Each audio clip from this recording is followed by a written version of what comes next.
This is Chuck Randall. He's training to be a fighter pilot and has about 40 hours in the P-39. Knows the airplane pretty well, too. He's not the hottest pilot in the world, but conscientious. He'll make a good flyer.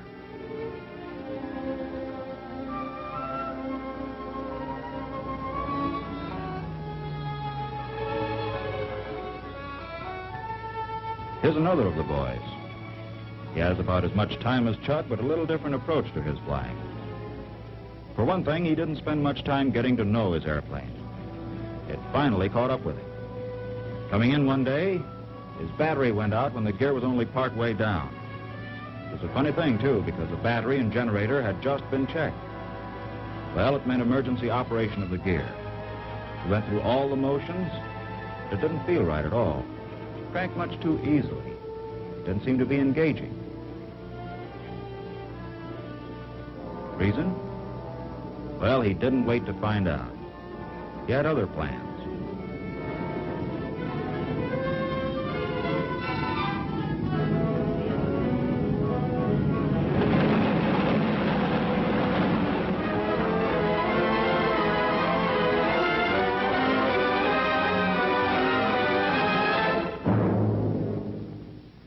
Sure, it was a safe landing. He didn't have a scratch. But it was a pretty sad-looking airplane. He didn't look too happy himself, and with good reason. In the first place, if he'd had the clutch handle to manual, he could have cranked the gear down without any trouble. In the second place, if he needed help remembering emergency operation, there's a card of instructions on the door.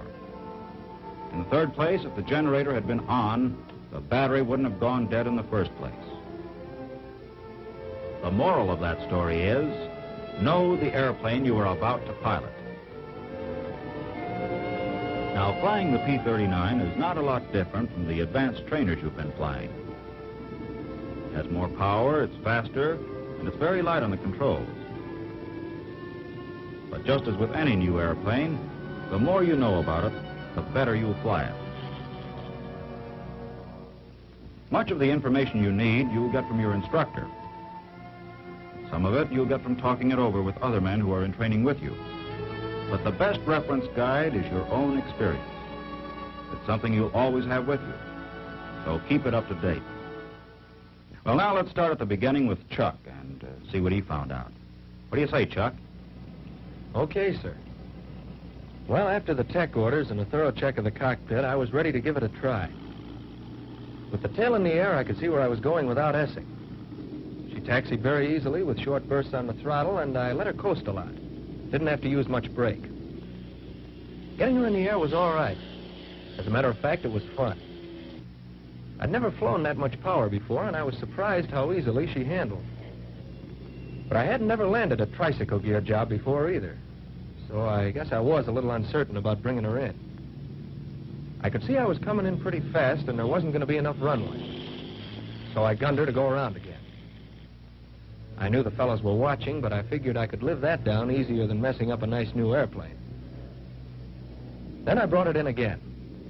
Landing instructions said it was just like landing any other airplane, and I took them at their word. I rolled out of the turn at about 140, lowered my flaps, and established a steady glide at about 130. This is how it looks to the slow-motion camera. I came in over the end of the runway at 110, leveled out, and got the airplane in a conventional three-point landing attitude. I set her down on the two main wheels, holding the nose wheel off the ground with a slight back pressure on the stick. I found that I could hold the nose wheel anywhere from a few inches to 2 feet off the ground and still make a good landing. The airplane rolled straight down the runway, and I applied the brakes intermittently to lose speed. We don't roll up the flaps here until we park, since there are no stones to damage them, and there's less chance of hitting the wrong switch. How was the first flight, Chuck? Have any trouble? No, sir, it was okay. It was a lot different from what I expected.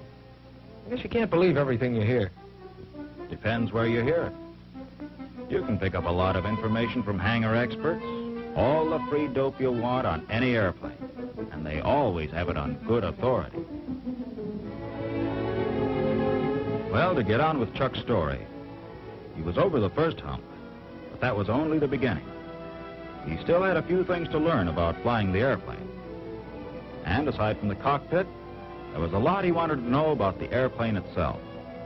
It's good background. Might come in handy someday.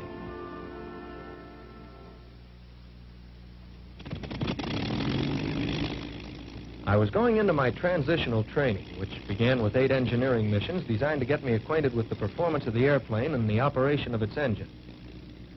I was flying a Model N airplane and knew from the tech orders that if necessary, I could take off with 52 inches and 3,000 RPM, which is rated takeoff power. But in training, with the airplane making 8 or 10 takeoffs a day, we're instructed to keep it down to something less. Actually, it's possible to take off with as little as 35 inches.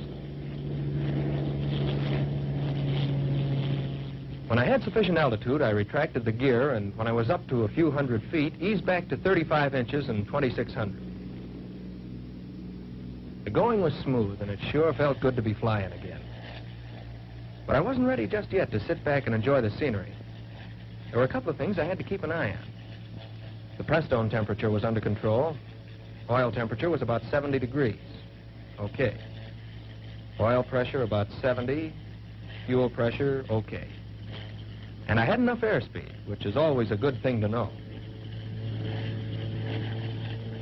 They say altitude is like money in the bank, and it's one thing the government has no objection to hoarding. Besides, when you're new to an airplane, it's an especially good idea to have plenty of space underneath you. I was on my way up to 10,000 feet. When I got there, I settled back and tried a few coordination exercises. In rolling into a turn, I found that very little rudder pressure was needed. You want to treat this airplane like a lady. Don't try to be fast or rough if you expect to get along with her. Then I tried a few gentle turns. At first, I had a tendency to skid or slip. The turning radius of this airplane is much greater than what I've been used to. It took me a while to get the proper relationship between the aileron and rudder. But by doing a few more and keeping an eye on the bank and turn indicator, I soon got the idea of how to coordinate properly, and they began to feel pretty smooth. Like all pilots who fly pursuit, it wasn't long before I got to wondering about the speed I could get out of her. So I poured on the coal to see how she'd react, up to 3,000 RPM and 52 inches. Incidentally, the tech orders say always increase RPM first, then manifold pressure. It's especially important in a high-powered engine like this. If you don't, you'll be building up excess pressure inside the cylinders, and it's liable to detonate and cause serious damage to the engine. With the increased power, temperatures and pressures went up, and I adjusted the shutters. 5 minutes is the maximum time for operation with this power, but I think you can find out what you want to know in less time than that. At least I did. I tried various combinations of mixture, RPM, and manifold pressure at different altitudes to get some idea of how these factors affected power. In my first mission, I tried a few partial stalls with the gear and flaps retracted. I don't quite know what I expected, but I was pleasantly surprised. The airplane stalled very gently and had no tendency to drop a wing. There was plenty of warning before she stalled completely.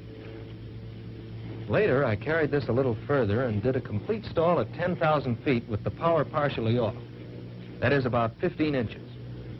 It broke clean at about 100, and to recover, I dropped the nose to let her pick up speed, about 180, before I started to pull her up. As the stall was explained to me, it's all a matter of airflow over the wing's surface. If the airflow is disturbed due to an increased angle of attack, the wing loses its lift and the airplane will stall.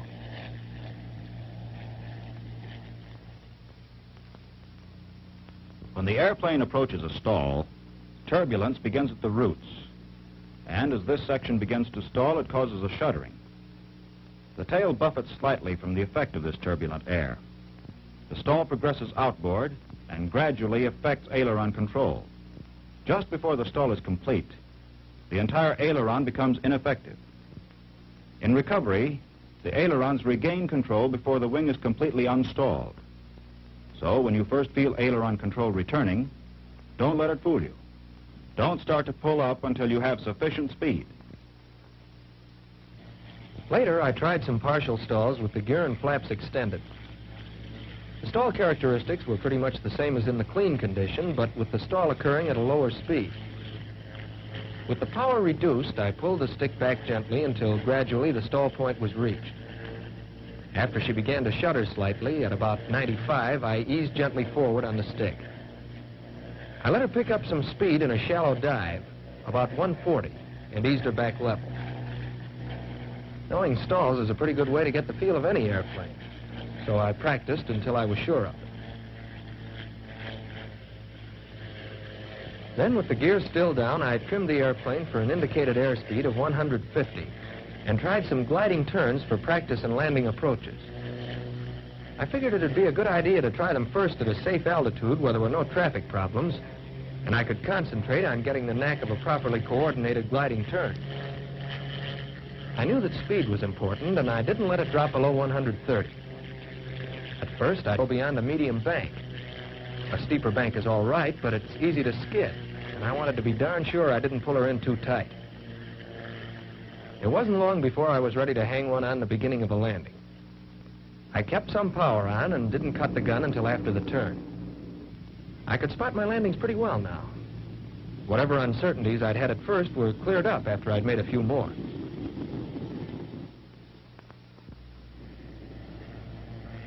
Another day, I gave some attention to climbing. With normal climbing power, 2,639 inches, she indicated 160, which is the best climbing speed. Compared to the trainers I'd flown before, this baby really climbed. At 12,000 feet, I put her in a dive. I'd tried a few before, and this time I wanted to get up to 400. I hadn't trimmed for the dive, and I found that I needed left rudder and some forward stick pressure to follow a straight flight path. At about 7,000 feet, I started to pull out very gradually. It didn't matter so much how fast I was traveling, just so I took it easy in the pullout.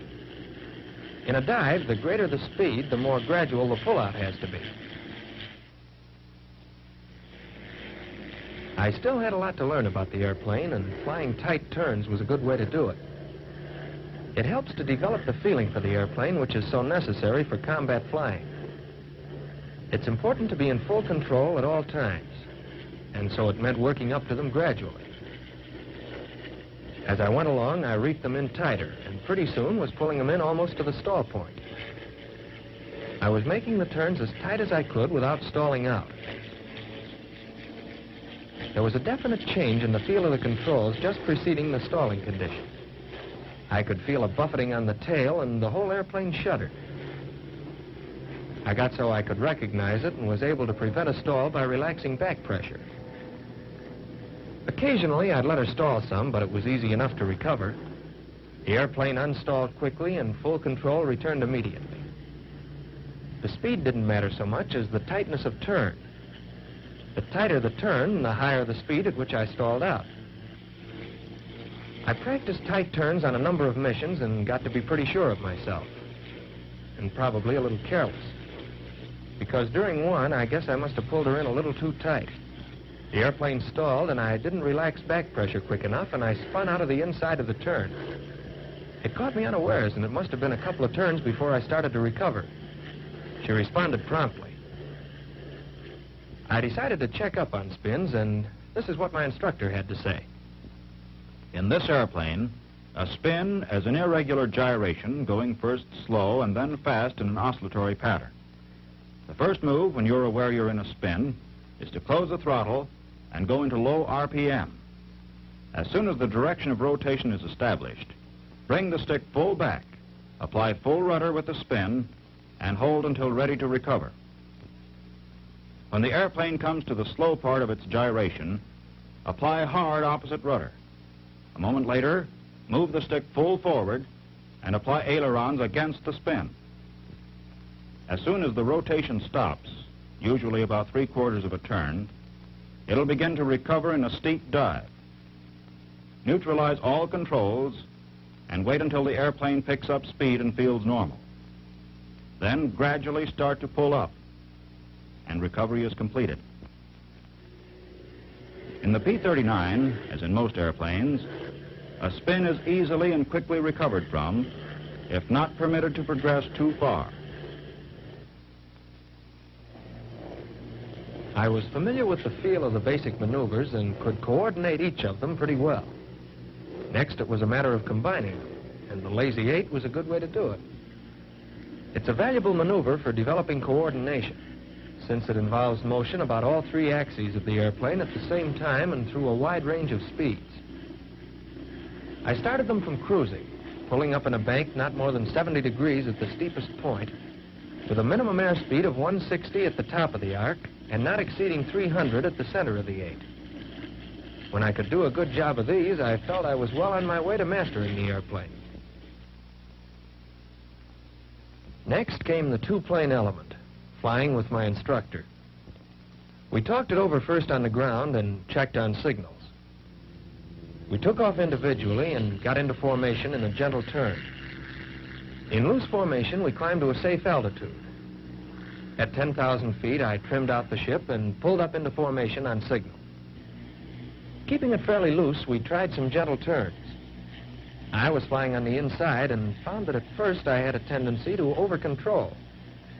But brushing up on the old fundamentals of position, distance, and smooth throttle coordination, it wasn't long before I could do a fairly decent job of following around in a turn. Actually, with the additional power and increased speed range of the airplane, I found it was easier to fly good formation in the P-39 than in the training airplanes I'd flown before. Then we tried some climbs. It was good practice for coordinating my speed and throttle settings with the leaders. And then some dives. Pretty gentle at first, and then steeper. I was becoming accustomed to flying formation at higher speeds and in sharper maneuvers. With several two-plane missions behind me, I felt pretty much at home in formation. I hadn't done much in the way of acrobatics in the airplane and felt about ready for it. Double-checking my shoulder harness lock, I tried some rolls. Starting at cruising, it rolled very easily and had a good response to the ailerons. The stick pressures generally were much lighter than I'd been accustomed to, and she responded quickly and smoothly. Although a pretty easy maneuver, it sure built up my confidence.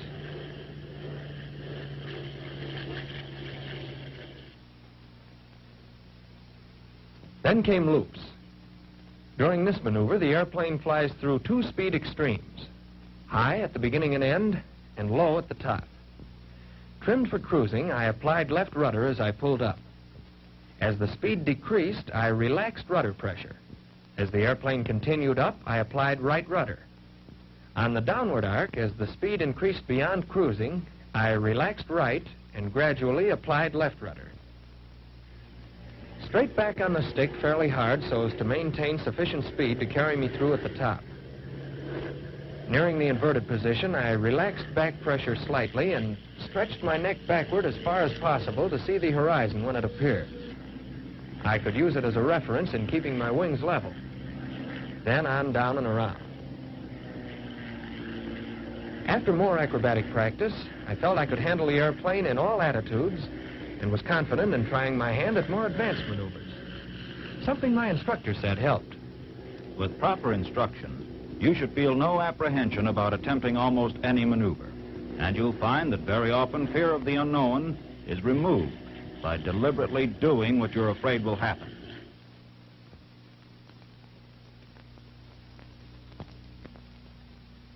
All my training thus far had pointed toward one thing, and now I was ready for it. Gunnery. These planes are built around their armament and are equipped to deliver a lot of firepower.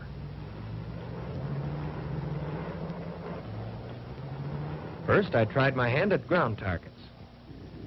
With fixed guns aimed to fire along the axis of the airplane, I knew the projectile would strike the target only if I were flying a straight, true course.